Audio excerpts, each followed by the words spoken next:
প্রতিবারের মতো আমরা ঈদ করতে যাই, সেটার অনুভূতি পরিবার পরিজনের সাথে ঈদ করার অনুভূতিটাই অন্যরকম থাকে। এটার ফিলিংটাই অন্যরকম, যেটা বোঝানো আসলে সবাইকে সম্ভব না। সবাই সেটা ফিল করতে পারে।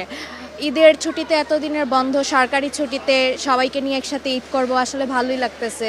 সবার যেরকম লাগে আর কি, সবসময়ের মতো এবারও ভালো লাগছে। ঢাকার জ্যামের জন্য 2 ঘন্টা আগে বাসা থেকে রওনা হয়েছি। আর টিকিটের কথা বলতে গেলে আসলে যদি বলি, টিকিট পাওয়া একটু কষ্টকর।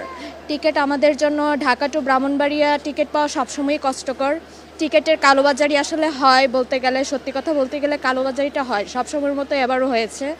ব্ল্যাকে টিকিট নিতে হয় আমাদেরকে, সবসময় আসলে টিকিট ম্যানেজ করতে পারি না। অনলাইনে টিকিট সবসময় পাওয়া যায় না, দেখা যায় 2 মিনিটের মধ্যেই টিকিট শেষ হয়ে যায়। কোনো অভিযোগ নাই, কিন্তু মনের মধ্যে খুব খুশি লাগতেছে। বাড়িতে যাব, সবার সাথে একসাথে ফ্যামিলি নিয়ে ঈদ করব, ভালো লাগতেছে। ট্রেনে তো এখনো উঠি না, ওঠার পরে বোঝা যাবে আর কি। কারণ অনেক সময় থেকে যায়, আমরা যাবো হচ্ছে সিলেট ট্রেনের মধ্যে অনেক ভিড় থাকে, রাস্তার অবস্থা ভালো না, যাত্রীর চাপ থাকে বেশি। আপাতত স্বস্তিদায়ক মনে হচ্ছে, কিন্তু ট্রেনে ওঠার পরে বাকিটা বোঝা যাবে আর কি। না, তেমন কালোবাজারি হয়নি। আমি আপনার 17 তারিখের টিকিট 7 তারিখে কেটে রেখেছিলাম।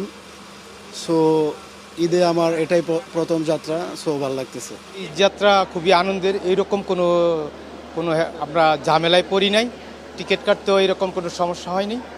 তো সুন্দরভাবেই যাচ্ছি।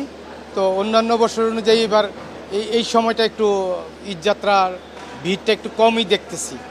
তো এই জন্য বাড়িতে যাচ্ছি খুব আনন্দের সাথে। আর এই দুর্ভোগটা ঈদরা একসাথে বাড়িতে সবার সাথে করতে পারলে ওই দুর্ভোগটা বা ওই কষ্টটা আমাদের আর লাঘব হবে না, শরীরে লাগবে নাকি।